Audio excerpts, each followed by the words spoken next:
All right, welcome everyone to episode 10 of the Kota Capper College Football Central Show, presented by the Kota Sports Gambling Network. My name is Kyle Combs, and joining me we have the co-host of the Gabacho Baracho Soccer Podcast and an avid Husker fan. We got Mr. Corey Adair. We got the other co-host of the Gabacho Baracho Soccer Podcast and an avid Hawkeye fan. We got Mr. Thomas Miller. We got the host of the Play Me or Fade Me podcast of the network. We got Mr. Action Junkie. And for the first time this season, he was on the show last season, but joining as a guest panelist, we got the busiest man arguably at the network.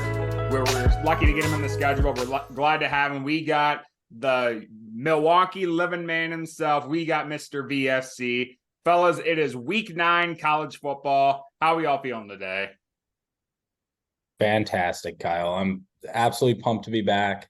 We're in the middle of the college football season. Doesn't get any better than this. Starting to get a little cooler. Yeah, it's just great vibes. Love it.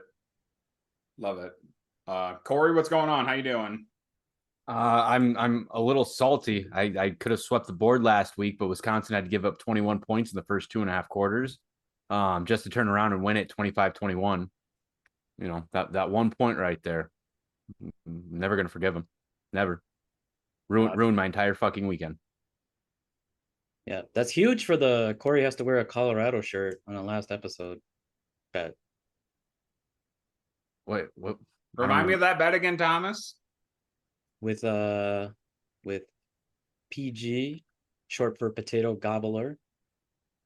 What that was? No, I have the field, dude. I have the field. No, you don't. You have the field. He has Wisconsin. I have the field. Okay, that's my point.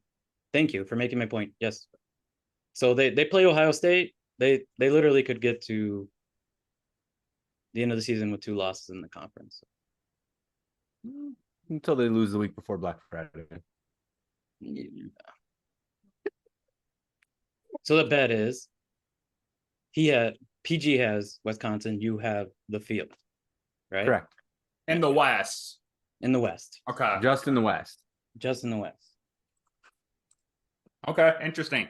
Was that made on this show, or is that made like in like a group chat text or something?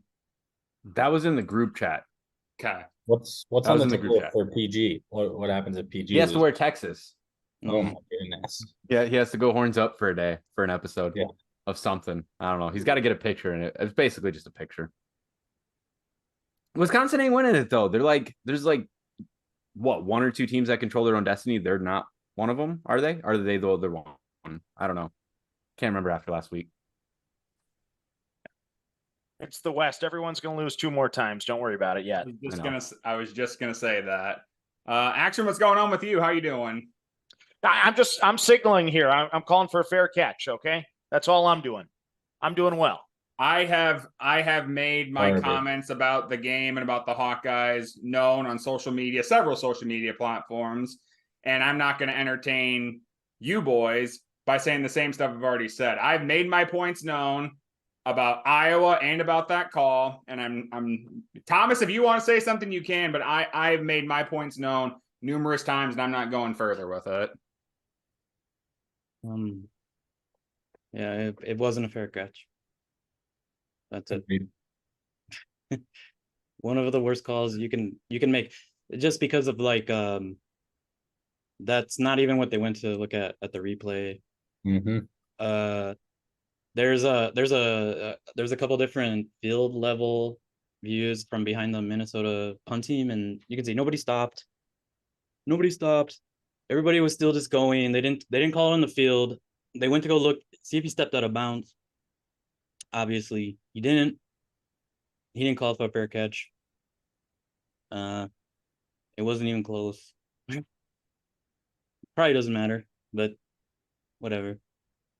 And Take away one of the all-time plays, like for like an Iowa player, one of the all-time plays. Like you just take it away, but it happens. Move on, I guess. And I wasn't going to say anything, but I just will say my main point. You cannot deserve to win and get screwed at the same time. And that's what happened. Iowa didn't deserve to win and shouldn't have won with how bad they played. They still got screwed. So you can have both happen at the same time. And that's what happened, in my opinion. Yeah. That's true. Yeah. Also the Diamondbacks just went up 1-0 in the Oh, first. let's go. Let's go. That's big. That's big. That's huge for the Vibes VFC. It's pretty crazy. Now, action. Unlike our dear friend Corey, whenever Minnesota beats my team, I go through with my promises. So I do owe you, Minnesota, hats off to thee. To thy colors we shall ever be. Firm and strong, united are we. Rah, rah, rah for Sky Yuma. Rah, rah, rah, rah for U of M.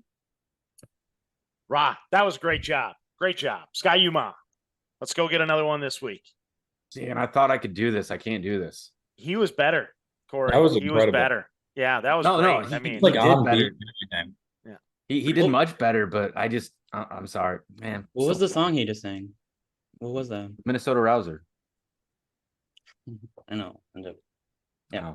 Because well, Corey was I guess Corey was supposed to sing it whenever Minnesota beat Nebraska, and he didn't. That's what caused the action, the whole action. I'm 3 weeks taking of Colorado feud, as yep. my lock, and yeah. So, but now we have a clean slate going on. What happened last week's in the past. We have a fresh week this week. As we said before, not that great of a board this week, but we're gonna make it a great board on the show because that's what we do at the Kota Kappa College Football Central show. So let's start as always with the trivia question of the week. Now, I will say this. I thought the trivia question was gettable, and I thought it might be fairly easy, but out of the 6 people I asked, nobody got it right. So you guys might be the first ones to get it right. We'll see what happens. But so I was going through stats like I usually do when I prepare a trivia question. And sometimes I just like going through it just for funsies, see where people are at in the stat rankings. And something stuck out to me. So I was looking through the passing yards this season, who's in the lead for passing yards this season. There are 3 QBs that are in a group of 5 school that are in the top 10 for passing yards this season. There's Braden Schluger at Hawaii. There's Brandon Fowler Nicolsi at Colorado State. And then there's this QB that plays at an American League, an American Conference school. So that's your trivia question is who is the only QB that plays for an AAC school that is in the top 10 in passing yards this season? So I will let you think about it really quick while I do our ad read. The Kota Kappa College Football Central show is sponsored by Better Edge. Better Edge is a social betting marketplace that is legal in 45 states and operates like a marketplace. If you're wondering how that works, let me use an example. Let's use the Oregon-Utah game being played this weekend. One person on the platform likes Oregon money line, places $10 on that line. Another person on the platform likes Utah money line and places $10 on that line. You now have people on opposite sides. You now have an exchange. That's what makes it legal in 45 different states. It's not person to sports book, it's person to person. It operates like an exchange, and that's what makes it legal. So, you got a lot of sports books. You'll go look at their spreads and over-unders. You're going to have really, really juiced lines. You don't have that on a Better Edge. It's always minus 100, plus 100. You get such a higher payback. And we've said it numerous times in the show. One of the best things about Better Edge is if you don't like a line, you can create your own line. And if someone on the other side likes that line, you have an exchange with that line that you chose. How many other sports books do you know that can do that for you? They also have several different competitions. They have Battle Royale, Survivor, Chaser. They have competitions all the time. They email the users all the time about various competitions to keep things competitive. They also incorporate social media. So you have followers on your that follow you. You can put a memo out with all your plays. People can ride with you or fade you, which also makes it cool. We love Better Edge here at the network. Go to the website, www.betteredge.com, and use promo code Kyle, Corey, Thomas, Beast, Play Me, any of those promo codes. You get $20 added to your account. Like it's free money, people. You put in $20, you get $20 back to your account. They also have a promo right now where if you go on the app and you win a bet, you get a free hat, a free Better Edge hat for a limited time only. How many other places can have that? So use the promo code, get $20, win a bet, get a free hat. We love it. www.betteredge.com. Gentlemen, trivia question I asked you for this week. Again, thought might be gettable, but we'll see how you guys do. So again, only 3 QBs and a group of 5 school are in the top 10 this season in passing yards. There's Braden Schluger at Hawaii. There's Braden Fowler Nicolsi and Colorado State. And there's this QB that plays for an AAC school. All right, we'll see how you guys do. Action, we'll start with you. Don't start with me. Yeah, I'm clueless on this one. Frank Harris missed time. UTSA started so slow. So I'll go Seth Hennigan at Memphis, and I don't think that's the right answer. Okay, sounds good. Thomas, who do you think it is? I have no idea. I have no idea on these guys' names, but I'm not sure why, how we should know this, but maybe somebody will. But I mean, it's the dude from. It's one of two schools. I don't want to say it because I don't know it, but I know it's a guy from either one of these two schools. But I'll say the quarterback from Rice. Who is? No idea. I have no idea. I just know the other. I don't want to say it because you guys might know the names of other quarterbacks, but there's another school that has a really crazy good offense and a terrible defense in the AAC as well. Okay, sounds good. Corey, who do you think it is? I only know one quarterback in the AAC, and he played for Nebraska last year, so I'm gonna go with Casey Thompson. Okay, sounds good. And VFC, who do you think it is? Yeah, I mean, I have no idea. I don't even fully remember who's in the AAC anymore after all this conference realignment. I'm gonna tail Corey. Casey Thompson sounds like a fantastic answer. Okay, sounds good. So this particular QB has 2,173 yards this season. That is 10th in college football. And it is the QB at Rice, JT Daniels. Wow. Look at you, Thomas. He's been with how many schools? That's his third, I believe. I actually watched him play the other day too, and I don't even know how I was like, oh, JT Daniels goes to Rice now. And I don't know why when Thomas said Rice, it just did not register. That's hilarious. Yeah. I believe Casey Thompson tore his ACL or something like that. He's been out quite some time, I believe. Yeah, I knew it was a losing guess. Where'd he go? Florida Atlantic. Oh, yep. Okay. Frank Harris should be the answer, except the Roadrunners underachieved to start the year. Yeah. Right now, they've exploded again. Last 3 weeks, I'm guessing his yards would be up there with anybody, but he just had the slow start to the year. Yeah.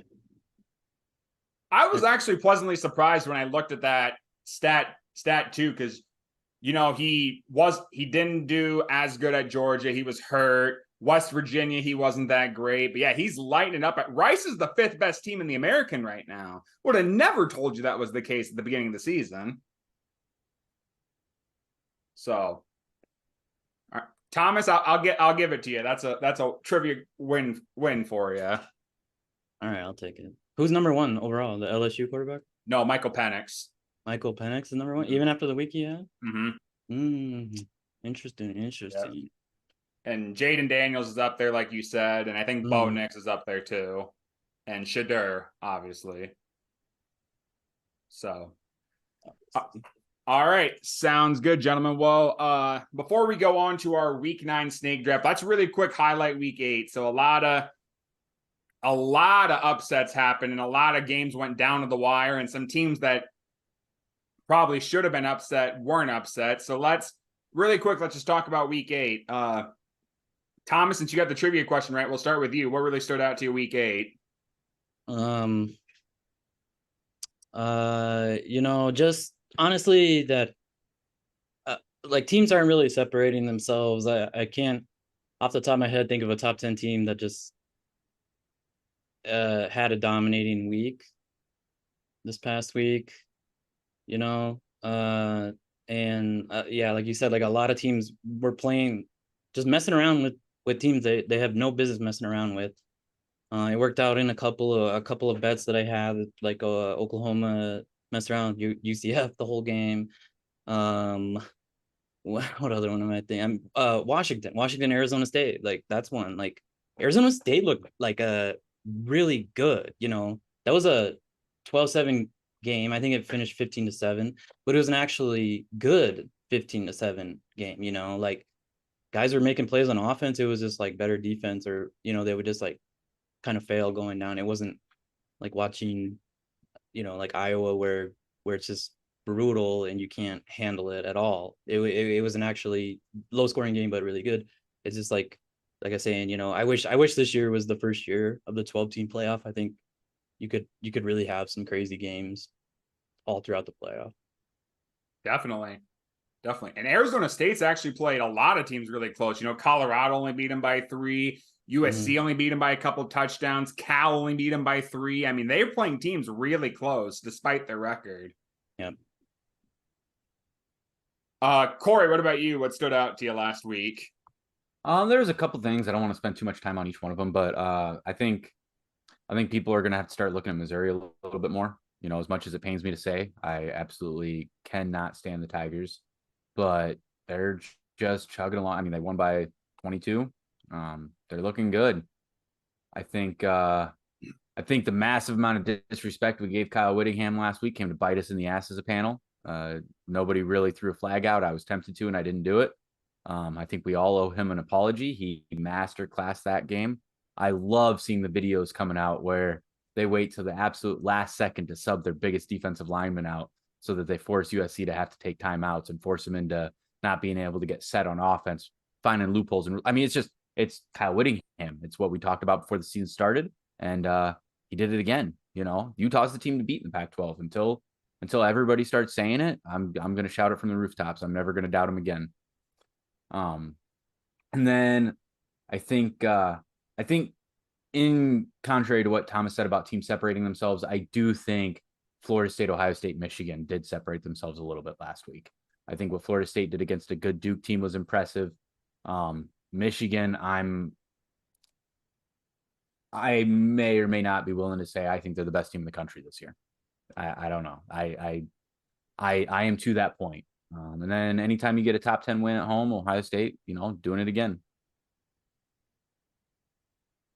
Okay. Sounds good. VFC, what about you? Anything really stand out to you last week or just overall this season since it's your first time on? No, I mean, last week works perfect because my Ohio State Buckeyes absolutely separated themselves. I mean, that game was 20-6. It's a garbage time touchdown. It doesn't matter. This Ohio State defense is disgusting, people. They absolutely changed up their game plan this year to not allow the big play. And we saw it this week. So much pressure on the quarterback. So much. I'm seeing everybody now saying, well, Penn State's offense sucks. Penn State's offense sucks. Everybody was praising Penn State's offense going into this week, and Ohio State made them look like garbage. I mean, Drew Aller looked awful. His receivers just couldn't get open. The offensive line looked terrible. It was fantastic. I think Ohio State's still got some stuff to work out in the offensive side of the ball, but Penn State's got a good defense as well. I still think it was a decent game. I think they're starting to separate themselves. I think they look great.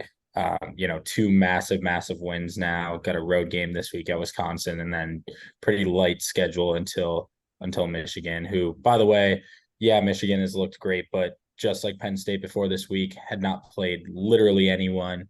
And I mean, Michigan has had an absolute cakewalk of a schedule, and I think they have to go into Penn State in 2 weeks. And, it could be a rude awakening. Penn State's still alive. They can still make some noise in the conference. So, yep. Yep, that's for sure. Because I mean, we could have that 3-way tie like it happened in the Big 12 however many years ago. It very well could happen if Ohio State loses to Michigan and Michigan beats Penn State beats Michigan, excuse me, and they went out. Very well could happen. Yep. Action. What about you? Anything stand out to you last week? Biggest thing for me, I keep watching my cell phone. I sent a video of to Lincoln Riley that I can coach defense. So I'm waiting for his call. So if I get one, I'm going to have to jump off. What USC, I mean, you could praise Utah, and Utah's a good football team, but USC, come on. I so disappointed with them.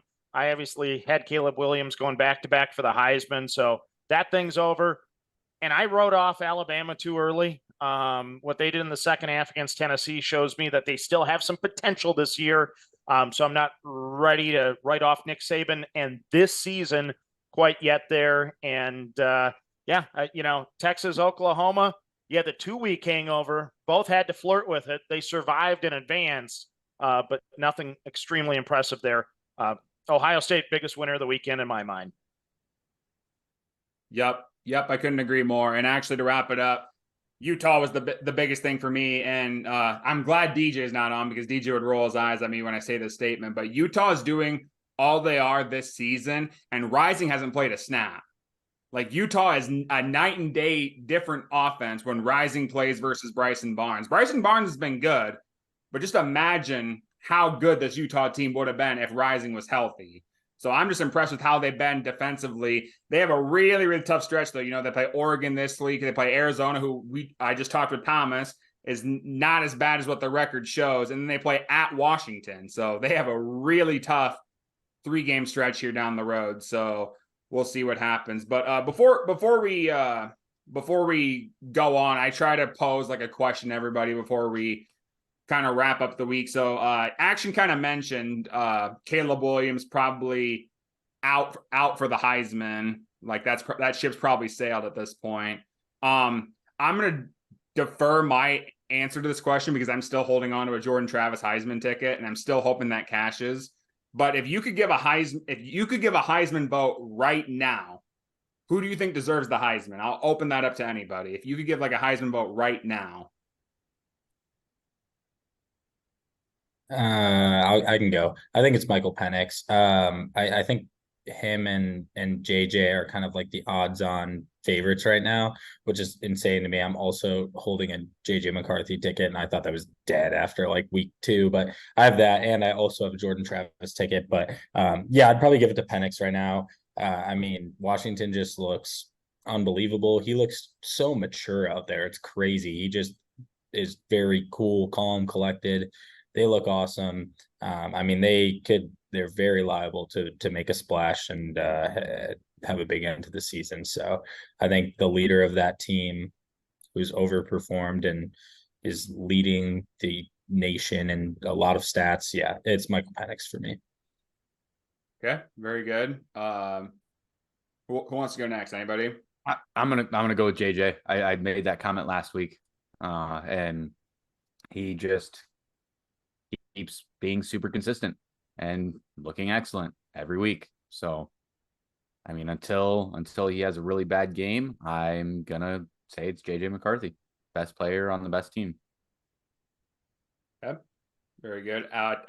Thomas, I know at the beginning of the season you had Michael Penix as your lock to win the Heisman. Are you kind of sticking with that still, or do you think it might be someone else? I don't know. I mean, we used to talk about like the East Coast bias thing where nobody would see these really late Pac-12 games, and that might actually could be helping Penix because, like I said, Arizona State's like 1-5, and I mean they really couldn't do a lot. He put up like close to 200 yards at the end of it, but I mean, if you're watching their offense, it wasn't really extremely impressive. Like, I don't know if they were just like taking a week off, like, or overlooking Arizona State completely. But like, I mean, if it's not him, I don't know. I mean, somebody's gonna emerge. I think it might still be him, but I think like we still don't know. Like if Daniels ends up putting like up like insane amount of numbers, like he can get in there. If they go, they still haven't played Bama, right? Like if they were to beat Bama, and somehow they get to like 10-2, or go to the SEC championship game, like I think he could be the one because their defense is complete ass, and like they just have to score like 57 points a game. So that always helps your cause. Yep, absolutely. Action, what about you? I would go with Corey and JJ, but I will say I don't think he's going to win it because there's going to be an anti-Michigan because of the spying going on right now. So I just don't see enough. There's going to be some voters that will not vote for him based on the Harbaugh Michigan situation.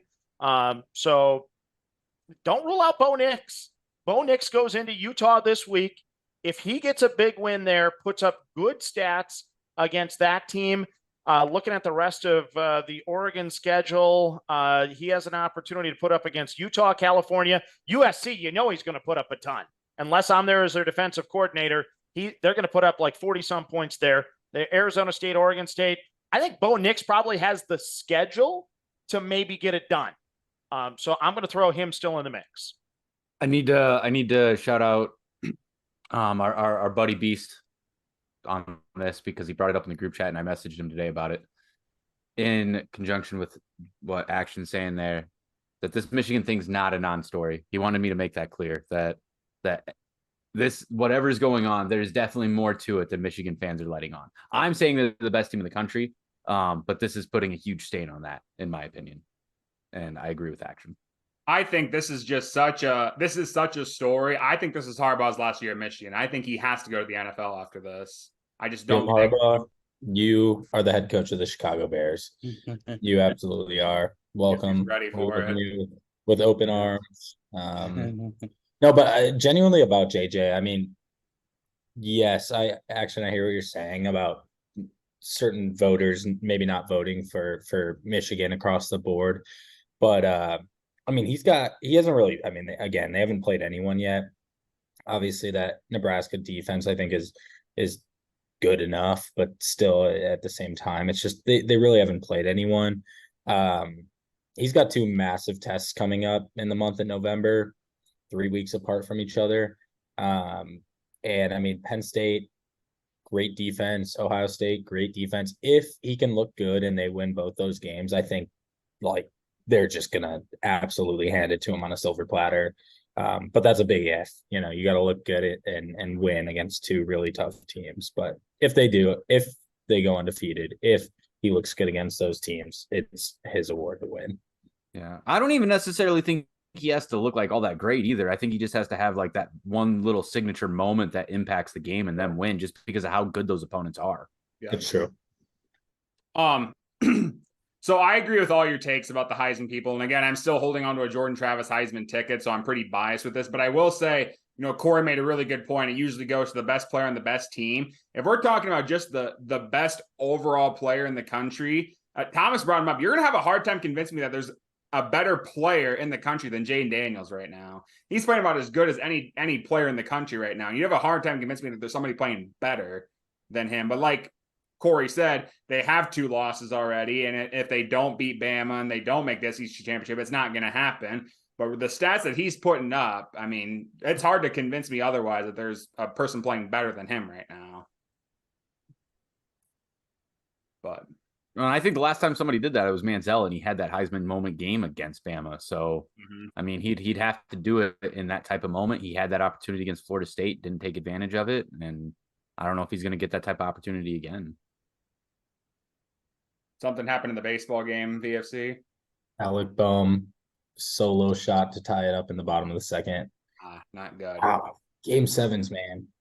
Not good. But all right, sounds good, gentlemen. Well, let's go on to our main segment, our Week 9 snake draft. Again, we have 5 panelists here, so we're going to give you 25 different plays. Everybody on the panel for Week 9 must have a full game spread, a money line, a full game over/under. All 3 of those lines. Again, shout out to our friends at Better Edge. That's where they come from.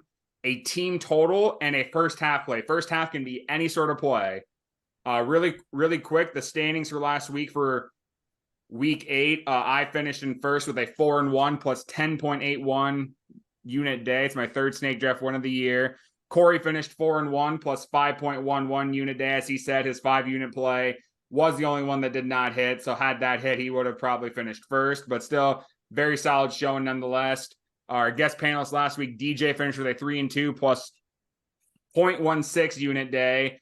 Beast finished 4th with a 2-3 minus 5.09 unit day. And Thomas finished 5th with a 1-4 minus 13 unit day. Overall in the year, we're still having a really solid year as a panel. We're 101, 83-1, hitting at a 55% clip, and up 9.89 units as a crew. So the order was decided via the wheel. before the show started, we have an order of Thomas, me, VFC, Corey, and Action. Then Action will get the wraparound for second round, back to Corey, VFC, myself, and then Thomas all back to back, so on and so forth. Before we get started, do we have any trades that want to happen? Yeah, we have a trade to announce. Corey and I have agreed to swap picks. The 4 and the 5 have reverse roles. I cannot handle a back-to-back. I can't handle that stress. So Corey's going to take it from me. Okay. Sounds good. Now I know Thomas wanted someone to trade him number 1. Do we have any takers for that? Ooh. Seeing none, the trades are closed. Thomas, you have the number 1 overall pick. If Illinois had come through for me last week, Thomas, I'd be trading you, no question asked. You want Illinois? No, if their under had come through for me. Oh. All right. Huh. Okay. All right. So I'm number 1. First of all, thank you for that. And I'm feeling good about so many picks that I do not know which one. I know which one I'm going to take. And this is off my strategy from what I wanted to do this week because I went minus 13 units last week. Mostly because missing like the 5 and the 4 unit game. Since I'm the number 1, all right, I'm going to give a shout out to Kansas State. They switched to this 2 quarterback system a few weeks ago. Will Howard, Avery Johnson. They play Houston at home. Houston's a terrible defense. So I'm going to go with something nobody else was going to pick, which is exactly why I don't want the number 1 pick. I'm going to go with the Kansas State team total over 38.5, minus 110 with my 5 unit pick. Okay. Kansas State playing as good as anybody in the Big 12 right now, to be honest. Absolutely. And like you said, that new system they got going on is working for them, especially after that loss to Missouri they had. So, yeah. The loss to Oklahoma State was really the bad one where Howard struggled with 3 interceptions, including the pick 6. But that was when they started the system, right? As far as I understand, like they started giving the other guy reps. And yep, he's a way better running quarterback. Fits the Kleiman system a whole lot better than Howard. Yep, absolutely. Iowa should try something like that. Thomas, you'd have to start with one quarterback capable of executing it. Well, the back. No Deacon Hill slander, please. Not that. Bro is not a fucking D1 quarterback. Like he is terrible, man. He's worse than Petrus, honest. No, yes, he is. No, he's not. No, he just throws the ball 475 miles an hour, and the receivers can't catch it. He does. He slangs that thing. It's for sure. That's what I would do. I would line Cooper DeJean up in a Wildcat system, all PROs, fucking, and then if we have to pass, trot big old Deacon out there, and just let him fucking arm punt one, dude. I've said numerous times in this show, I know you, me, and Corey know about it, but for those of you that don't know about it, Cooper DeJean was a state champion at quarterback. Yeah. So he can play both. But getting hurt. It won't happen, I know, but yeah. Right before we signed on, I watched somebody posted him just dropping a 50-yard dime in the high school championship game. 2A. It's very small schools in Iowa, but still, I mean, it was a perfect pass, dude. Like, why wouldn't you give that a shot? It would make sense. What a terrible school. What a terrible, terrible place, to be honest. Just wasting generational defenses 3-4 years in a row. All right. So that was my first pick, Kansas State. Fair enough. Deacon Hill's not that good, but he's not Spencer Petrus, Thomas. Come on.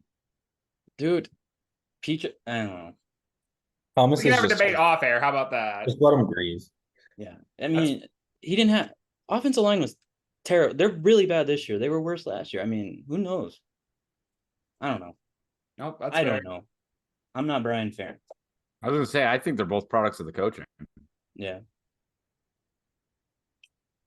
I could go on a tangent, so we're just gonna move on here. Okay. So I'm up and I'm gonna go. I hated the board this week, but I did find one play that I found worthy of 5 units, and I am going to go in the weeds again to the AAC. We're gonna go to the Friday night game. I'm taking Florida Atlantic Charlotte under 41. These two offenses suck. They are terrible. And I'm not just saying that to say that. They're statistically some of the worst offenses in the country. Florida Atlantic scoring 21.2 points per game, which is 101st in the country. A little bit better than Iowa. Not much, but a little bit better than Iowa. And have 327 yards per game on offense, which is 102nd in college football. A big reason that they're doing as bad, as I mentioned earlier in the show, Casey Thompson is out for the year, so they're on their backup QB. But they just haven't bounced back since that loss. Meanwhile, Charlotte, they are the worst offense in college football, not one of the worst offenses. And like I said, they are worse than Iowa. They're scoring 13 points per game, and they are allowing, and they're on offense only have 300.7 yards per game. Fellas, this is an over-under of 41. This total could be in the 20s. These two teams are that bad. So I'm going Florida Atlantic, Charlotte, under 41. I love that. Thank you. Okay. Sounds good. Seeing no other comments, we will go on to VFC, your first round play worth 5 units. Yeah, I am absolutely delighted, honored, overjoyed to be able to make this play. Two just putrid offenses, two solid defenses. It's the Nebraska Purdue under 40, 5 units on that. I mean, come on, these teams, man. I just, sorry, Corey, but like, I mean, come on. This is as smelly Big Ten as it gets. It's going to be freezing cold, maybe even some like rain, snow action, hopefully. And I mean, there might be 3 points scored in this game, let alone 40. So, yep, this is that's my play. All right. It just means I'm corrupting the panel. Maybe. Our guest last week took a Nebraska under in the first round, so Was the Nebraska, since it's taken already, was that on your board, Corey, to take if it got to you? I mean, if full game over unders had gotten taken, yeah, that would have been my default. It wasn't my first round pick though. Okay. Well, no, I like the pick, VFC. Oh, yeah. I had that on my board, so I figured some people did. That's why it needed to be a first round pick. So, yeah, It's a good pick. Good pick. I had my mouth full of peanuts. mouthful of what? Peanuts. Whoa. PEANUTS. We believe you. And yeah, I mean, I was so thrown off about being number 1. Kyle, that was a great pick. I have that one written down too, and I'm totally gonna tell you, I love it. Charlotte, not only a terrible, very good defense. Like their last 2 game totals have been 14 and 10. They won 7-3 and they lost 14-0 to Navy. It's a great pick. Great pick by VFC too. Nebraska offense is really bad. All right. So far. They'll be better. Nebraska's gonna be good. You heard it here first. All right. Thank you, Thomas. Go ahead and grab another handful of peanuts, as you're not going to be up a while. Peanuts. Yes. Peanuts. Action. You're up with your first round play worth 5 units, number 4 overall. Well, Kyle, you really separated last week, so I feel like I'm chasing money today. So I am going to go money line underdog here, Eastern Michigan plus the 136 against Western Michigan. God darn it. I know Western Michigan has played the tougher schedule. Schedule strength way better. Their resume looks better. I mean, they scored 28 on Mississippi State, who Arkansas only scored 3 on last week. They put 21 up against a good Miami of Ohio defense. Ohio last time out 20-17. Eastern Michigan, though, they've beat them 4 consecutive games as the underdog. This is opportunity to do it 5 straight years. I think they do it. Western Michigan only 2-6. Eastern Michigan, of course, 4-4. They have to focus on bowl eligibility. This is a big game at home. Rivalry. Yeah, I'll take Eastern Michigan on the money line plus the 136. That's exactly where I was going to go in the second round. So you just stole a pick from me. That's a great pick. I love that. I love that underdog team. Like you said, Western Michigan's defense might be one of the worst in the country. So even though Eastern Michigan struggles offensively, that Western Michigan defense, Iowa scored 40 on Western Michigan. Does that say enough how bad Western Michigan is? Yes, I have that circled. Yep, I should have brought that up. You were at that game, I believe. I was. Yes, I did have boots on the ground. But no, I love that pick, and that's exactly where I was going to go in the second round. So you stole a pick from me, sir. But I love that pick. Okay, sounds good, Corey. Corey, you do have the back-to-back. We'll start with your first round play worth 5 units. Yeah, we're rinse, lather, repeat. First half under 18.5, Nebraska, Purdue. Tales old as time. Vegas is getting keen on this. Every week it's dropping a point. It's starting to drop a point a week now. 3 weeks ago it was 20.5. Last week was 19.5. This week it's 18.5, and they're all hitting. And the FC made a very good point. It's looking like it's going to be below 40 degrees. It's going to be 15-mile-an-hour winds with some drizzling rain. Give me a first half under. What do you got for a line on that there, sir? Oh, that's the question. That's the question of the country. Minus 110. Okay, beautiful. I mean, that's kind of been your bread and butter first half. Sorry, that one's minus. So wait a second. Hold on. It's at 20.5 and it's minus 130. Oh, okay. You'll understand why, because my next pick is Purdue team total under 18.5 at minus 110. Okay, gotcha. Anything else? We're on all the unders in this game. All of them. Every single one of them. First half, first quarter, team totals. Give me them all. And VFC took the full game from you, so you can't take the full game yourself, but I mean, here's the thing. Slow starts still happening. Hasn't changed. The only thing that makes me nervous is that Purdue can throw it a little bit, but I don't think that's good for touchdowns. I think that's good for field goals. Purdue does give up the run a little bit, which makes me a little nervous in the first half, but both of these teams slow starts. So give me a first half under 20.5 instead of a full game under 40. I'd prefer the first half, just because of the way the team plays. But I do think that full game under 40 hits too. So, and then Purdue's team total under 18.5. It's just not going to happen. We're riding this thing all year. okay. Sounds good. We'll see if Hudson Card can finally figure it out for the Boilermakers. You know, we talk about all the time about like people who transfer to teams and get better. Hudson Card, I think, got significantly worse at Purdue. I mean, he has pretty decent stats this year, but he is like VFC did the horns up already. He's nowhere near the Texas QB he was at Purdue. Now, a part of that might be the talent around him. I understand that, but I don't know. We'll see. And against Nebraska defense, who knows? But all right, sounds good. Good back-to-backs there, Corey, staying true to what you normally do. I love that. So, Action, we will go to you with your second round play. I'm going to play Ohio State at Wisconsin, first half under 22.5 at a minus 108. I do think there's going to be a hangover impact here for Ohio State coming off the big win over Penn State. But as a good friend of mine said, who's a Wisconsin fan, Wisconsin's going to do nothing against Ohio State.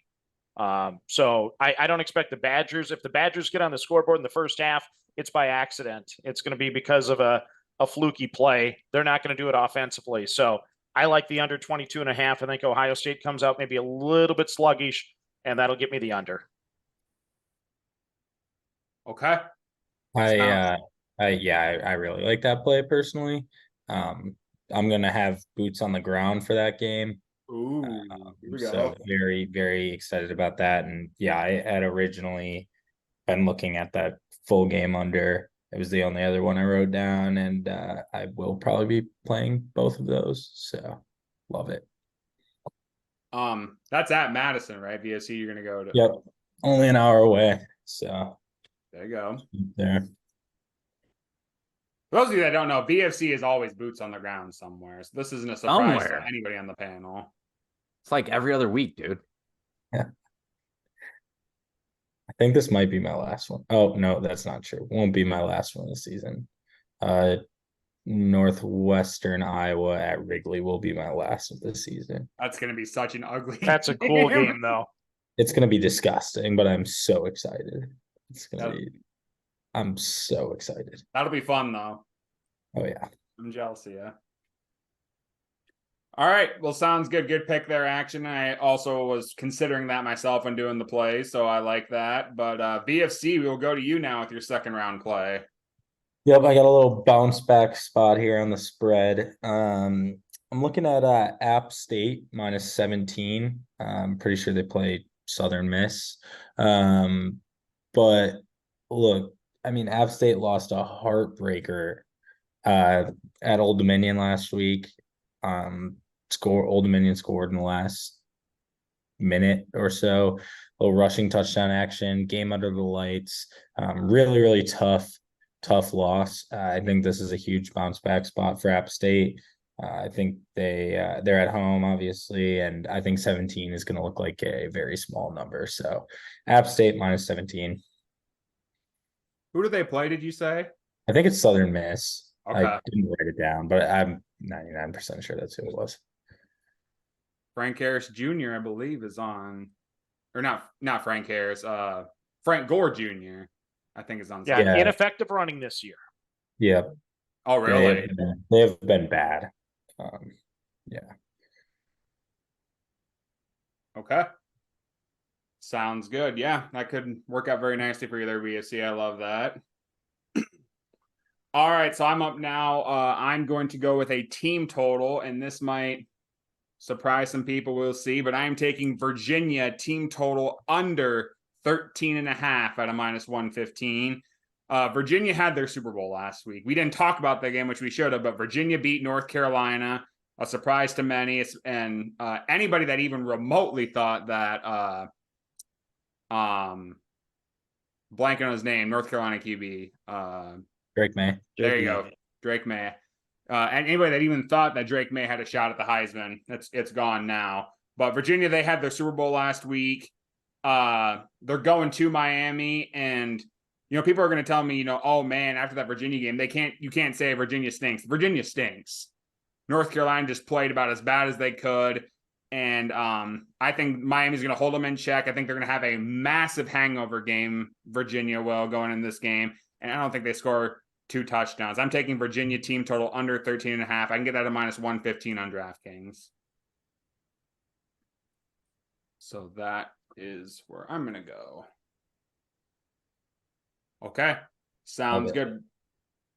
Thomas, you do have back-to-back here. We'll start with your second round play worth 4 units. All right. So I'm gonna take a spread. The Drake Bulldogs are hosting the Stetson Hatters. Okay. We can get that at minus 5.5. So I'm gonna lay FCS lines out already? No, I was gonna say, what? I can't find it. I can't find it anywhere. It just made me laugh that their nickname is Hatters, Hatters. Yeah, Hatters. Hatters. What does that even mean? No, but I mean, watch out for Drake. Shout out Drake. Shout out Drake. Okay. 4-3. I believe they are one of those non-scholarship FCS teams, like whatever in football. Like they can't give up. Also shout out Morningside. Shout out. I have a dear friend that played football for Drake, so shout out to him. Zach. Shout out to Zach. Shout out Zach. Shout out Zach. All right. We'll go. Not gonna work. Okay, I'm gonna go Oklahoma -1 or -10 at Kansas. I think the number is this low because Oklahoma struggled last week. I think they bounce back. Kansas terrible passing defense. They're just gonna eat them apart. And they've actually, as bad as they played a few of like the weaker teams in the Big 12 at Norman, when they go to Lawrence, they play really good. So I'm gonna go Oklahoma -10 on that one. On the spread. That. And then I'm going to take South Carolina at Texas A&M over 54 full game total. The Cox have given up 30 points at minimum last 4 games. A&M is actually, as much as I hate on A&M, they have like a really talented group of dudes on offense. They're not super great on offense, but South Carolina themselves can score a lot. So I think this number at 54, I think it's pretty low actually. So I mean, I think this is a really good one, and that's sitting at -110. Okay. Sounds good. I love both those plays. Obviously, I won't speak too much on Oklahoma, but like you said, that Kansas pass defense is very, very bad. So I think Gabriel has an opportunity to tear that apart. And SEC overs have kind of been a move this season. So they've been fairly low and they always seem to hit. So I like that third round play for you as well. Thank you. Okay. Sounds good. Seeing none, we will go on to my third round play. I'm going to I'm going to go to the Sun Belt, and I'm going to take Coastal Carolina +3.5 against Marshall. Although the Chanticleers, they're not the Chanticleers that we once knew. I remember how crazy they were when I was in college, how they were the team in the group of 5. They're not quite that, but they're still pretty solid this year. They're 4-3 on the year. They have a 2-1 record at home. And every single year, Grayson McCall is under the radar. And same thing here. He has 1,900 yards, 10 TDs, 6 INTs, which is why he's not getting probably as much talk as people would expect. But Coastal's in the middle of the pack in the Sun Belt right now. They need to make a statement with these middle of the pack teams to have even a shot with the top teams in the Sun Belt. So they have a really good opportunity here with Marshall. And I know they've been struggling in the conference so far this year. I think they bounced back from that. And I think they can not only get the cover here, but I think they can beat Marshall outright. So I'm going to take Coastal Carolina +3.5. Love it. Great. Thank you. Marshall is terrible. I hated them last week. Oh, that pissed me off. Yeah, Oh. they suck. What happened? They just got demolished. Oh, They never even had a chance. I think they got a safety, and it was that was it. Oh, they had the big play touchdown late. Yeah. who did they play last week? App State, wasn't it? No. James Madison, right? Yeah, it was JMU. Yeah, James JMU. Madison. Mm-hmm. Free JMU. Let them go to a bowl. That's crazy, mind you, that they still can't compete. That's crazy. They're so good too. Yeah. That defense is legitimate. They're very good. I missed them in the FCS. What place would JMU take in the Big Ten West? First. I think they'd be top. They'd be top 3. They'd be top 3. That's what I was gonna say. They could be first. What are your rankings? I would say Iowa 1, Wisconsin 2, JMU 3. What about the other? You guys said 3 too. Who do you got ahead of James Madison? I think Wisconsin and Iowa. Okay. All right. If Iowa and James Madison played each other, that over-under would be 10. That's what I mean. Let them play. Yeah, let them play. Mm-hmm. Okay, sounds good. VFC, you're up with your third round play. We're 3 units. Yep, I've got a fun one here. I am going to be rocking with the Stanford first half team total under 7.5. Jesus. Yep. So that's it's like -130. Stanford might get lucky and score a touchdown in the first half. They might. But if they do, this bet still hits, but they're not scoring more than 7 points. It's just not happening. Washington's defense isn't perfect, but they're not bad either. I would say they're good, actually. And Stanford is just obviously very, very bad at football. And I think Washington keeps them at bay. Washington also doesn't need to look, but should look really good this week. And I think this is a spot for them to do it in, and the defense needs to keep making a statement. So Stanford first half team total under 7.5 minus 130. I think that's the first half team total we've had this season. I don't think anyone's even thought about doing that. So well done. Thank you, Kyle. Yeah, I actually the crazy thing is while you were explaining that, I kept thinking about the play, and I'm like, the more I'm thinking about, the more I actually really like that play. Appreciate it. I think I tried out these first half team total unders a couple weeks ago, and I think I went like 2-1. So gonna go back to a couple of them this week. Okay, sounds good. Innovator. It's just what I do. One of the many nicknames we give our dear friend VFC. One of the many titles, I should say. All right. Sounds good. Action, we will go to you with your third round play. To me, one of the most disrespected teams in all of the land, the Georgia Bulldogs, team total over 30.5 against Florida. They will name how many points they want to score. They've had 2 weeks to prepare. Florida's defense isn't that good to begin with, and there's a lot of articles out there and billboard material to actually motivate this football team that they need to do more, and they don't have the type of resume they need. So I think Georgia makes a big time statement this week in the cocktail party. All right.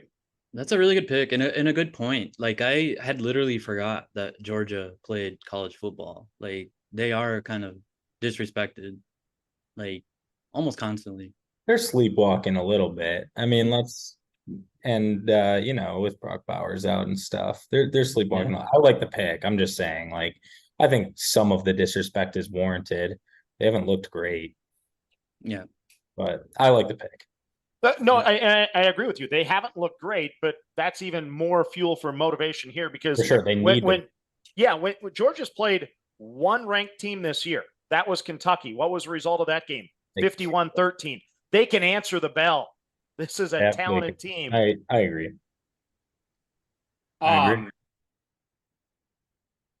I was just thinking, when they play Tennessee, if this might be a look ahead game or not? I don't know though, when they play Tennessee, if that's next week or the following week or no, they have Missouri and Ole Miss and Tennessee coming up. So 3 ranked games after this, but This is still Florida. This is still the cocktail party, whatever you need to call it these days to be PC. This is a circled game for Georgia and Florida. What do you have for a line on that action? Minus 120 with the 30.5. And before we go on to Corey's back-to-back, what about, and I'm being serious, the world's largest cocktail party? Why is it? Because it's alcohol? Why is that controversial all of a sudden? Is it actually? I didn't think it was. Action said, like, whatever you want to call it, to censor yourself. I'm like, is that really being censored all of a sudden? I don't know. That's why I'm asking. I didn't think it was. I thought it was a joke. Oh, I think they had to stop calling it that a few years ago. Oh, that's dumb. Yeah, I mean, it was forever called the world's largest outdoor cocktail party, but I think most people have backed off on that nickname. Oh, that's stupid. I'm just wondering if it's because it's related to alcohol or what, because I agree with Corey. That is kind of stupid. But yeah. I don't expect you to have the answer, Action. I was just curious on if you knew why that was. I do not know, and I may be wrong, but at least that's what I think CBS stopped calling it that. That dude, honestly, if Kyle had never said anything, I would have gone on the rest of my life thinking that was sarcasm. I really thought Action was joking. That's what I'm here for, Corey, to get your mind right. Yeah, it's pretty interesting. Corey wants to call it the world's largest outdoor cocktail party. Very interesting development. Is it? I don't know. That's an inside joke that you viewers will never know. They got evidence about 3 hours ago, so.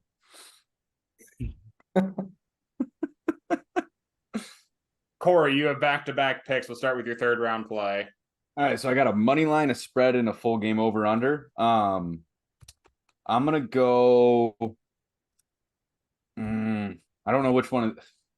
I mean, it's 1 unit difference. I'm trying to figure out which one of these two I like more. I'm gonna go with the full game under, and I'm gonna go with Michigan State, Minnesota under 40. Okay. Again, Big Ten nation, the upper Midwest, we're going to hit that first cold streak this weekend. Both of these teams challenged a little bit through the air, both want to run, both have better run defenses than pass defenses. This just screams a classic Big Ten under. It's sitting at 40 points. That's a pretty solid number. I like it. I like that under. Yeah, I like that too. It was on my board, so. And then I just think that I'm not gonna. Well, I'll leave it. We'll talk about that later. As far as spread goes, I'm gonna go with Utah plus 6.5. Okay, I like it. Put my money where my mouth is. For everything we talked about earlier, I'm gonna take Utah plus 6.5.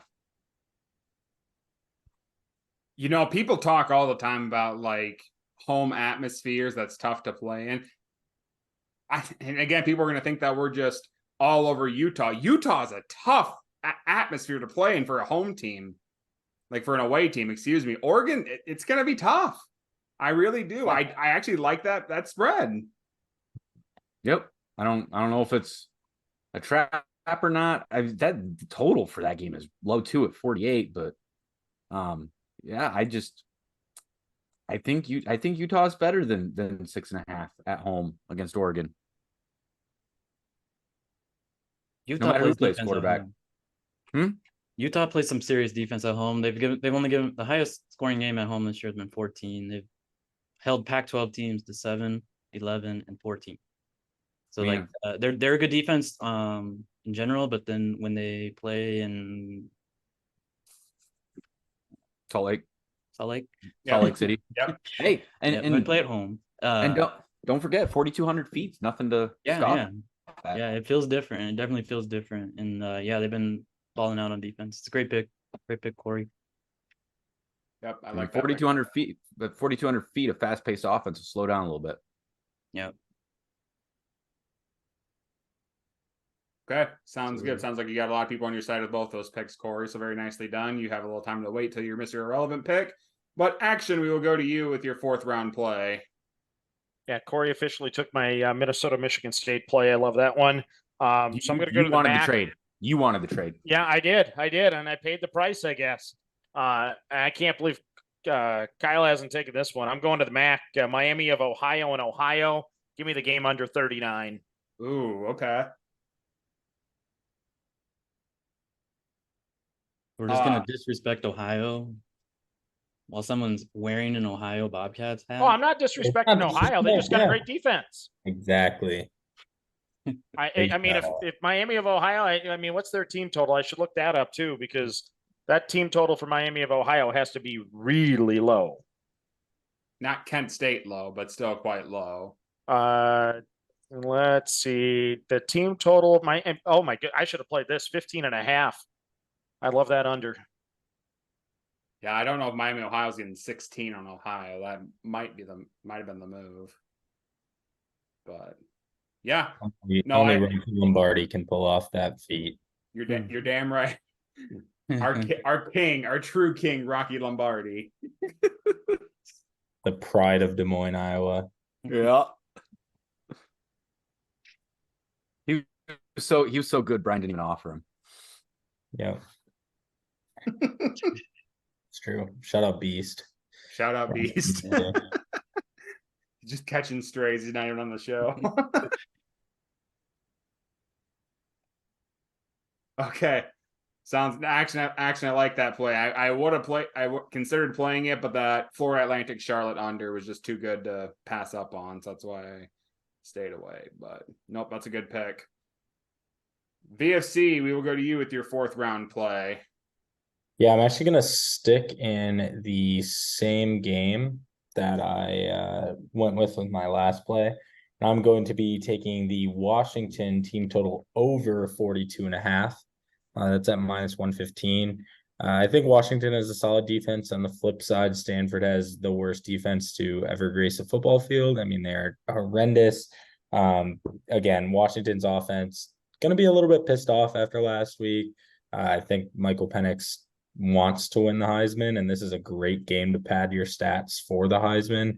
And I think this is where he's going to do it. I think they might hang 60 on him. So over 42.5. It's minus 115.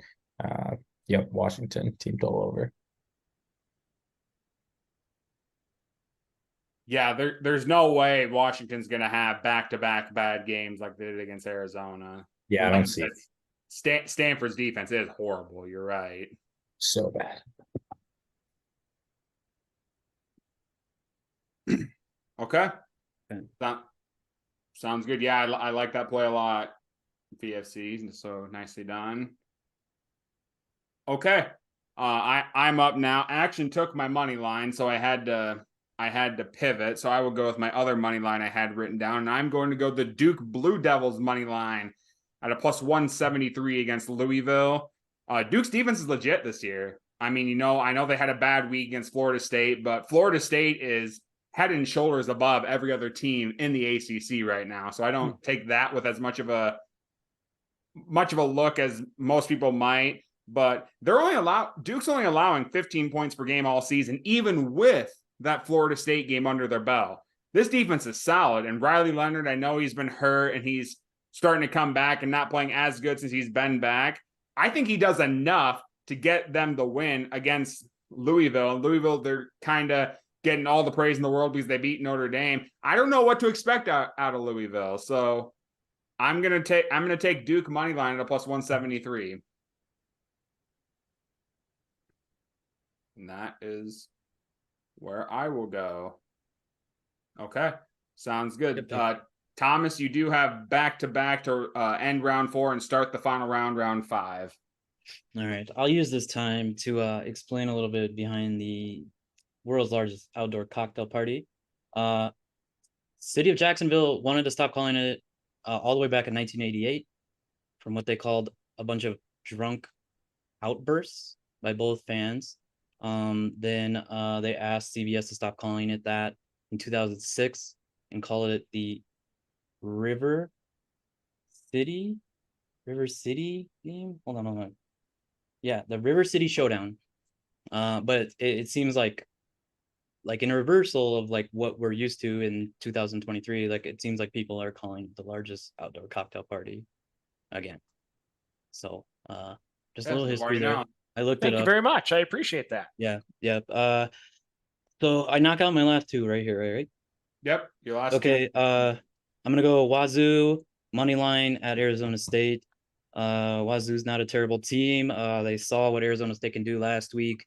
So they're not gonna take them lightly. I'm just gonna take a safe play there. Make sure I win at least one. Trying to avoid going minus 13 units again this week. And then I have left a first half. I'm gonna take Maryland first half minus 6.5 at Northwestern. Looked up the weather in Evanston. It's gonna be pretty mild, not gonna be cold. I don't think this is your typical Maryland September versus Maryland the rest of the months team. I think they're a little bit better than that. And so their minus 6.5 is minus 125. And what was Wazoo's money line? Minus 238. Okay. Sounds good. Thomas is like, after last week, I'm not taking any chances, huh? No upsets here. Okay. I love the Maryland play. I actually had that as one of my other plays for honorable mention. So I do like that play a lot. So, and yeah, Washington money line safe. Like you said, you don't want to go too crazy. You just want to play it safe, and that's a safe play. So, Yeah. Okay. Sounds good. Well, nicely done, Thomas. That'll round out your team. To end my team, I need a first half total, it looks like, and I'm going to go to the Mountain West, and I'm going to take Air Force first half -6.5 at a -115. The Air Force is starting out like I think how everyone expected them to. They're 7-0. I don't think there's a person at the network. There's not a person on this panel. There's nobody that we know of that would have expected Air Force to be 7-0. Everyone expected it. This was just what we were expecting. And they've looked really solid. But what's looked really solid for them is their defense. They're only allowing 14.5 points per game. That's the 5th best in college football. And Colorado State, they've had some moments of glory. You know, they played really close with Colorado. They beat Boise State. But they do that in the second half more often than not. They're usually really sluggish in the first half. And Air Force usually comes out swinging in the first half. I think a touchdown lead going into the half is very, very doable. So I'm going to take Air Force first half -6.5 at a -115. Love it. Love it. Good. Thank you. And that is going to round out my team. VFC, it looks like you need a money line. Money line, yeah. Yep. There's one person in here that might be a little bit upset for me taking this money line. I am going to go with Michigan State on the money line. Sadly. But shut up Beast again for the second time in a row. Yeah, I don't know. I think Minnesota is solid. I think they're fine. I think Michigan State, they're bad. Don't get me wrong, but they actually do stay in games. I mean, they stayed in that Iowa game for a while. Obviously, it was a little weird with Kate getting hurt and everything. They've stayed in games, and I think they kind of just need to make like one play to make it happen. I think Minnesota's going to be riding really high off that win last week. I mean, you saw the video of Fleck sprinting in the locker room and crowd surfing. Like, I mean, they're all-time high right now, and just knowing Minnesota, they go from all-time high to all-time low all the time. I've got a lot of love for Minnesota. My brother goes there. You know, I nothing against Minnesota, but I don't know. This just feels like a letdown spot to me. They're plus 225 on the money line. And I just think that's solid value. So, yep, Sparty. You gotta be shitting me, man. I saved my 5th round pick for upset money lines. That was I did not think a single person in this panel was going to take that. I'm pissed right now. I'm scrambling. I made that trade. Yeah, you made the trade. Got a little time though, Corey. But yeah, that's a good pick. I love it. I think it's an overreaction on both sides of the fence there. I think it's an overreaction Michigan State against Michigan. I think it's an overreaction of Minnesota against Iowa. I could not agree with everything you just said more. That was the other spread I was looking at even before I picked Utah. I took Utah. 7.5 is a good number in that game. So, oh yeah. Did anybody see that picture of Fleck? Like, it was post game because like the lights were on at Kinnick, and it was just him. It was like this completely empty stadium, and it was just him on the field for some reason. Like, it's such a weird dude. So weird. He's like the weirdest dude I've fucking ever seen. Is that the first time he's beaten Iowa? Yes. Yeah, yes, it is. Yeah, that's the first time since '99, right? At Well, first time At in Kinnick, Iowa. at Kinnick, At Kinnick. Yeah.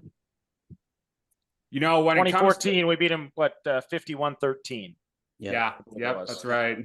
They hung it on him that year. I will say, if we ever did like a ranking of like annoying college football coaches, I think we all would have Dabo number 1. You got to put PJ Fleck in the top 5, though. Yeah, for sure. My number 1. I don't even think number 2 is even close. I don't think anyone beats Dabo. No, nobody beats Dabo, Corey. Yeah, Dabo annoys me too. Fleck is just weird. He's just a goofy dude. Dabo might be the worst to ever do it, if we're being honest. But that's at least that's PJ PJ knows his place. You know, Dabo is yeah, he's just the worst. Yeah, I'll give especially for Action, like I'll give PJ Fleck that credit. Like he shows respect to like a lot of teams and coaches. Like when he does lose and stuff, he's just really really weird. He's Like, everything he just does a is weird weird as guy. fuck. Exactly. Yeah.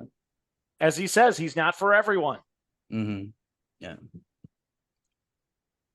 Okay. Nope. I love that play VFC. So we'll wish you good luck there. But Action looks like you need a spread to round out your card.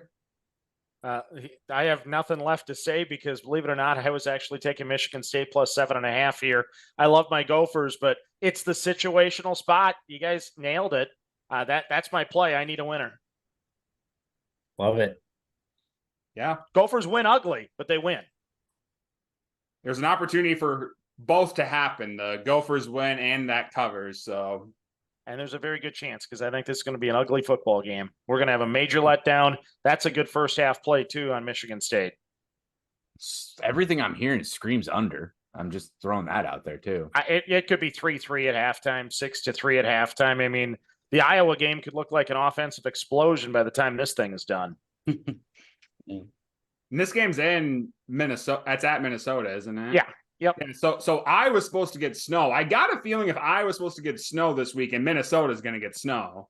Yeah, I'll go. I'll look. I got it pulled up right here. 34 is what AccuWeather has it at. Go to the daily.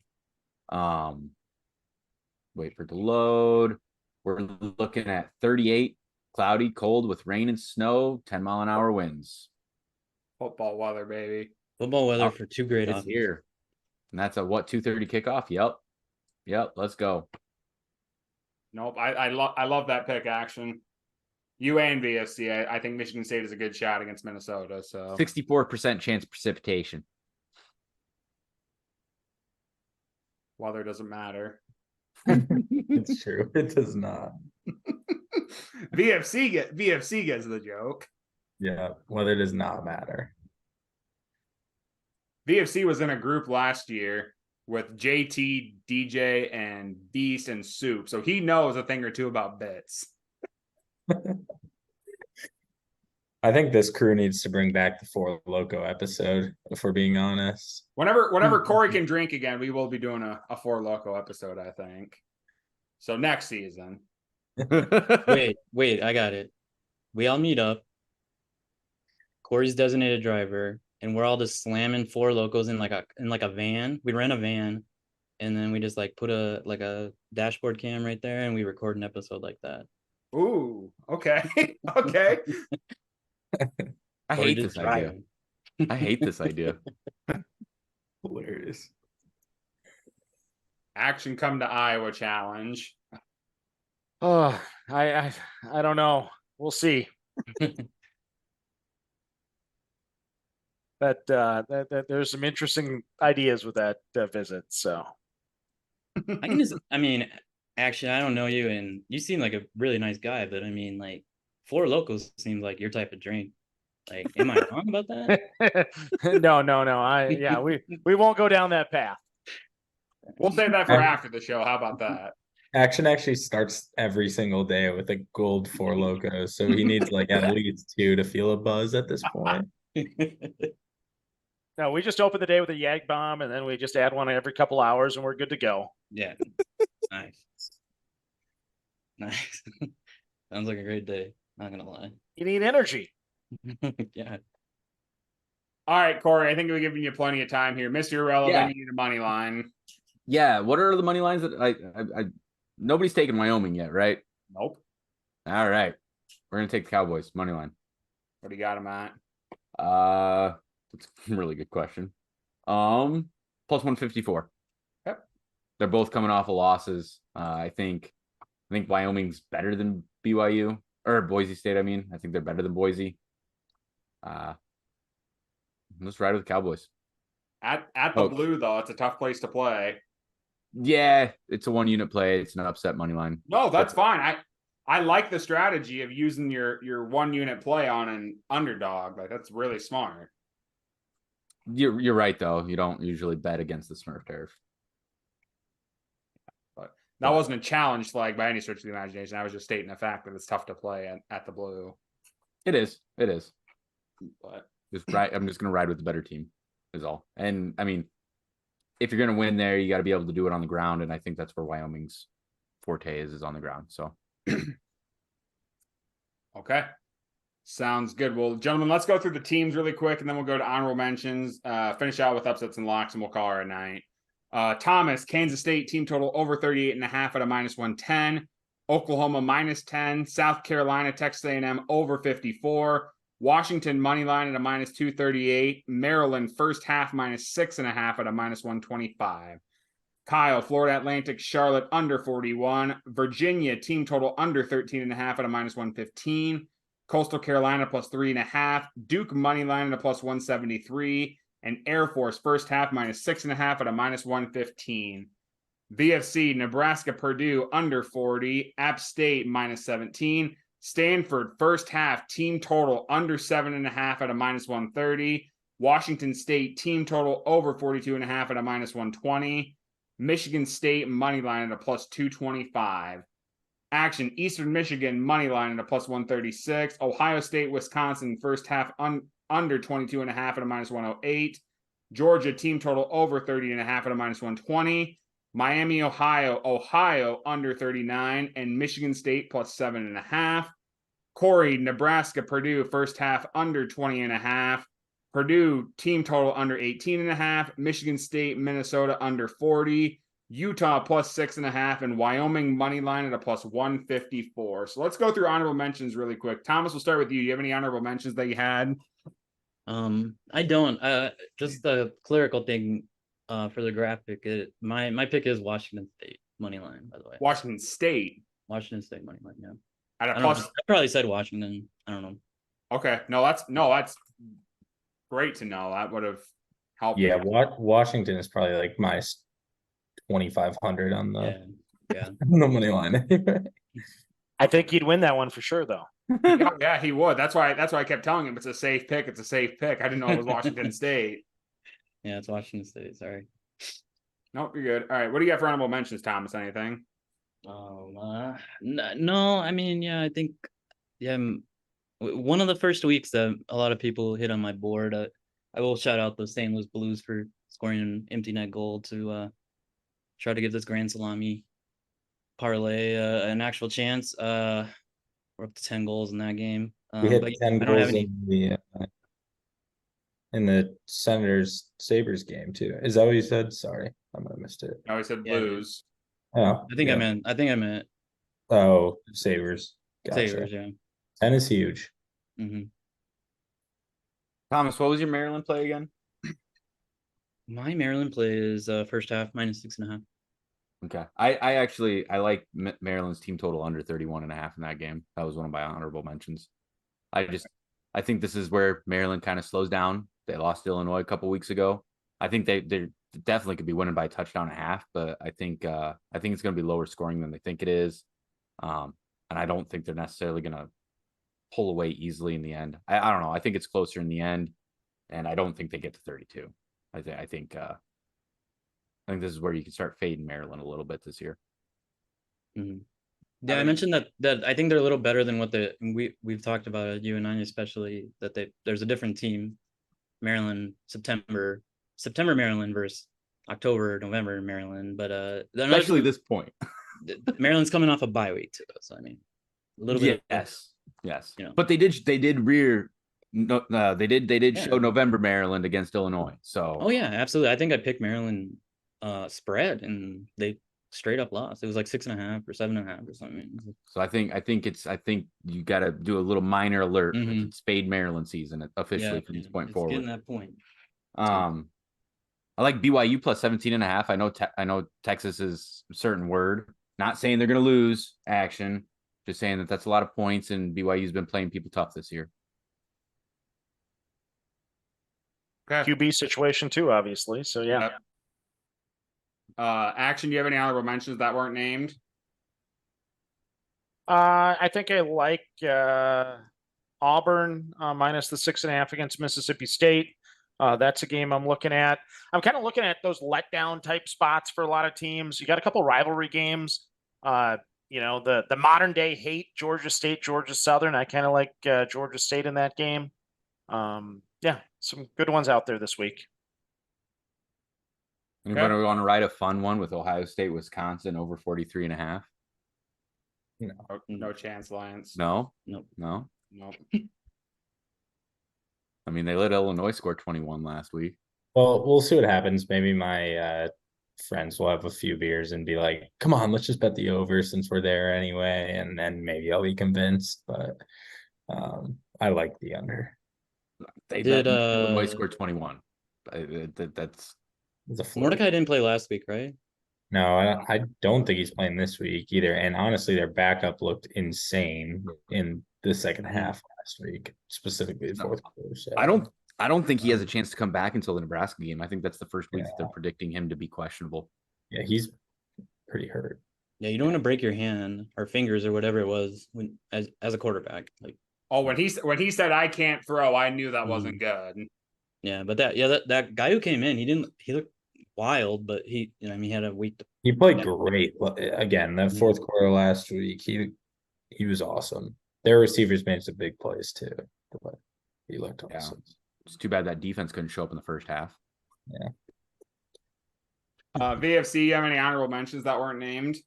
Yeah, like Action said, I actually love Auburn -6.5. I think, Auburn's lost 4 in a row, but I think they're actually a solid football team. I'm not the biggest Peyton Thorne believer. And they're going to need to put up points to cover the 6.5, but I think they can do it easily. I really think they're actually a solid football team, and I still think they can get bowl eligible. And I think, like you were saying earlier, Kyle, Bama is still a really interesting team this year. But the Iron Bowl this year could be a lot of fun. It's at Auburn. I think Bama's been struggling with like worse teams, and I really love Auburn. Other than that, Kyle, contrary to you, I like Louisville on the money line. Just think they're the better football team, and especially at home. I think at home Louisville has looked just unbelievable this year. Duke struggled on the road a little bit so far, and I just think Louisville at home is tough, and if they get up for this game, which I think they will, good bounce back spot for both teams, honestly. But I like Louisville money line. And then also the Diamondbacks have taken the lead in the 5th inning. Let's go. So that's big, 3-2. And then lastly, I've played this once this year. Got really, really unlucky. I'm going to be playing it again. Indiana first half team total under 0.5. I took it against Michigan. The only reason it lost was because of that stupid trick play. I know Corey had Indiana team total over the full game that game, and it hit just on that. This is the same exact line. This is the same exact line. It's 6.5 again. They might score garbage time against Penn State, but Penn State's coming out pissed off. They're not scoring a point in the first half. Come on. So, Indiana first half team total under 0.5. That might be the ugliest bet I've heard on this show. Disgusting. That's so gross. It's smacking though. I guarantee it. Funny part is I have the team total over 6.5 written down again. I think it might hit. I mean, it could, but I just don't think they're scoring in the first half. That offense is disgusting, and Penn State's going to come out pissed off. You guys actually took almost most of the other plays I had written down. The only other play I didn't have written down, Oregon State, Arizona. I like the under 56.5. These are two pretty solid teams. I think DJU and then either Fafita or Delora. I don't know if Delora is back or not, but I think whoever starts at Arizona, I think they're going to be held in check in this game. So I think the under 56.5 might be a good play. But that was the other play I had because all the others got taken. All right. Sounds good, gents. So let's move on to the upsets and the locks of the week. Let's start with upset. So upset is a flagship contest, as you all know. You need to have an underdog of at least 7 points. That must win outright to get you a win. Current standings right now, Action is in the lead with 3 upsets of the week picked. Beast and I are tied with 2. I did pick Mississippi State over Arkansas last week as the upset of the week. I was the only one to get that correct. And then Thomas, Pace, and Corey each have 1, tied for 3rd. And then PG's not ranked yet. Whenever he comes on next week, he will be officially out of the rankings, being on 3 times. So we will go on to upsets of the weeks. And Corey, we will start with you. Going Michigan State for everything we talked about in the episode. Okay. Repeated, I guess.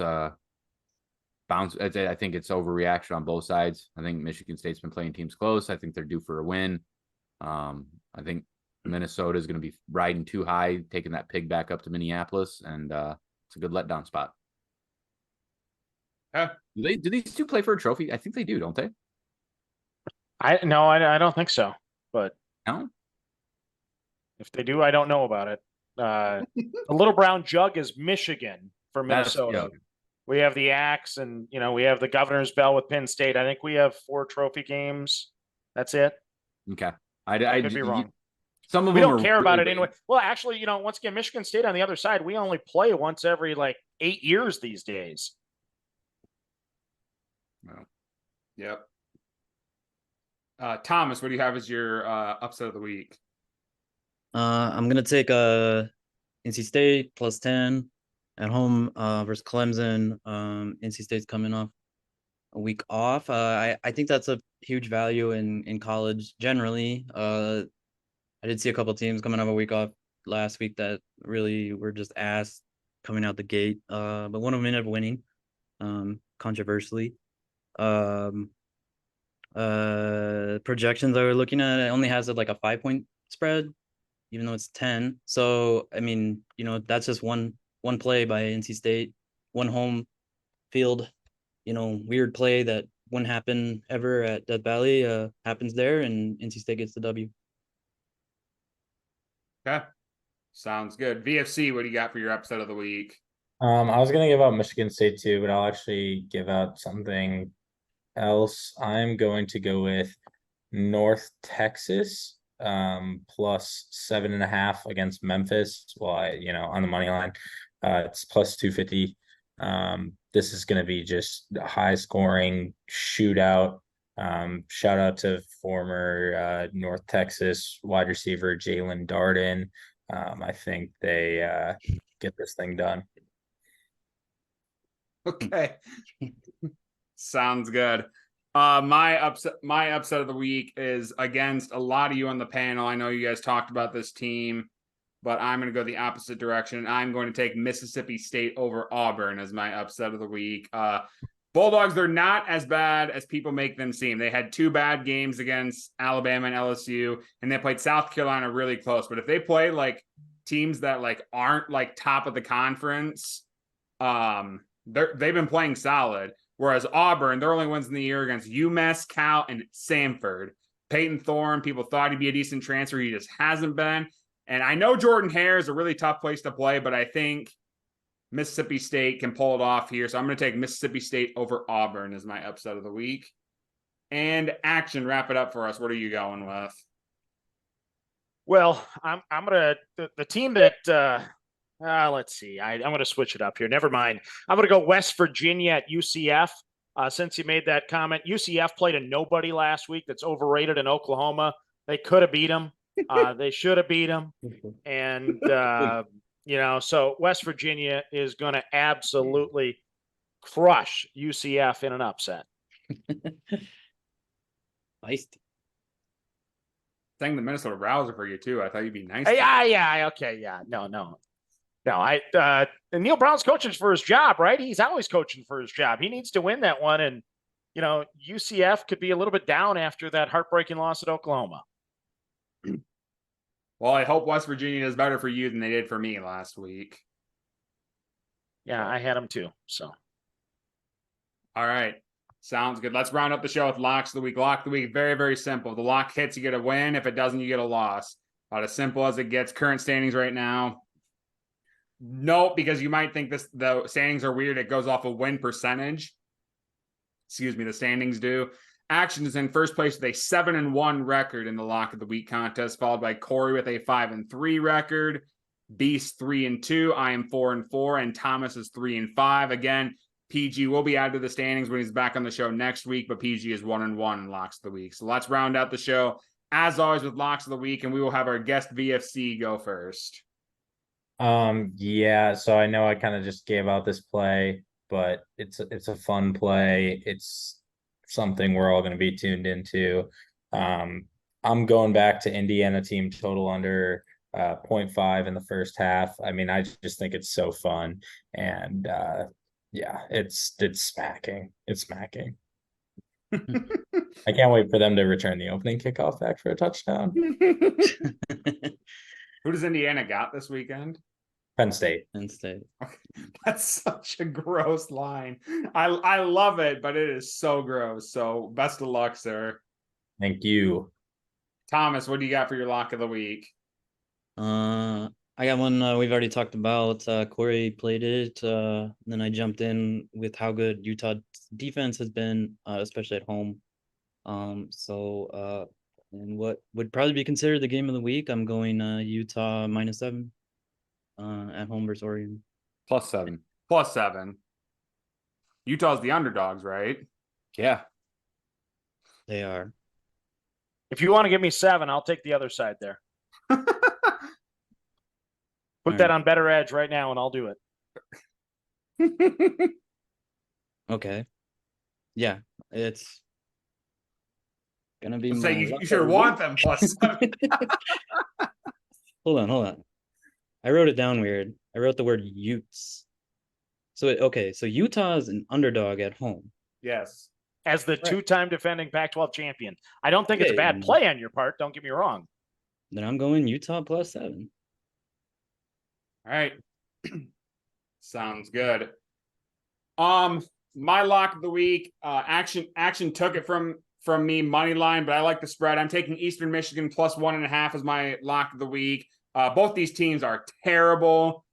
We have one of the worst defenses in the country in Western Michigan versus one of the offenses in the country in Eastern Michigan. However, Eastern Michigan's defense is solid this year, and I think the defense is going to overmatch the offense for Western Michigan, and I think Eastern Michigan gets it done. So I'm taking Eastern Michigan +1.5 as my lock of the week. Corey, what do you have as your lock of the week? We are going with the first half under. If it ain't broke, don't fix it. I had a Shitty conditions. It's supposed to rain. Slow starts. Good defense. Terrible offense. We ain't getting to 21 in the first half of that game. Okay.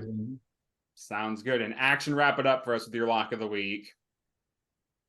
I don't know why I made it my third highest play, but let's go Georgia team total over 30.5. All right. Sounds good.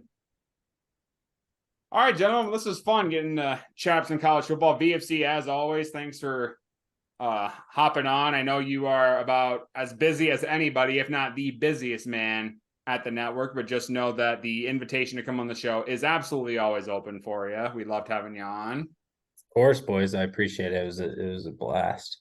Great time. Absolutely. Action, good to have you back as well, and see you back. I was actually on Action's podcast this week. If you haven't listened to the Play Me or Fade Me podcast, and if you guys are interested, you should definitely go on the Play Me or Fade Me Pick 4 contest that Action had. I needed to hit 4 plays, and I hit 3 of them, so I was very, very close to getting that jackpot, but I did not, unfortunately. So I definitely recommend it. We made it through this whole podcast. I mean, how hard would it be to find a lookalike to replace VFC? Not that hard. If you can get Sam Howell on the pod, I mean, you're good. Let me trim the beard up a little, and then Thomas and Corey, good to see you guys as always. We all live in Sioux City. We need to find a way some weekend for all of us to get together and watch some college football at some point. We all live in Sioux City, so we definitely should be doing that. Oh, I ain't got the kids this weekend, so hit me up. All right, sounds good. We'll talk about that after the show for sure. But yeah, VFC, thanks for coming on. Action, Corey, Thomas, thank you as always. That'll do it for episode 10 of the Kota Capper College Football Central show. Tune in next week as we talk about week 9 and we do a snake draft for week 10. See you, fellas.